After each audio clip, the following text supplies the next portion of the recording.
ওরও চা বেড়া বুধ ইচ্ছের পোয়া বড় হবে কত ভালো আর ছোট হয়ে ফেল যে একদম আলাদা আর গো তেমনি হুঁচল তো নই তেমনি কুড়েল চালাইতে বই থাকে বেড়া ওড়ো ঈদ তো শেষ হয়ে গে এখন পকেটের অবস্থা তো খারাপ পেয়া পয়সা নাই চলো ওটা দাম থাকবো ঘরে লই গে ওটো বালা কথা হইস চল আর পকেটের অবস্থা বালানো যাই আর অনেক আর কড্ডি লাগি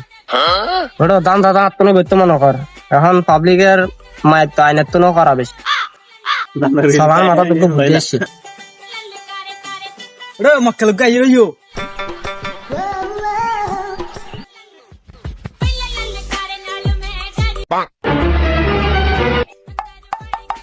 এ তোর বাবারে কল দে ইয়ান 1 লাখ হ্যাঁ তোর ভাই না তোর বাপ মানে তার বাপ বাইটা গরম মধ্যে বাইরে ব্যবসা লো কোনো খাতির নাই তাড়াতাড়ি কল দে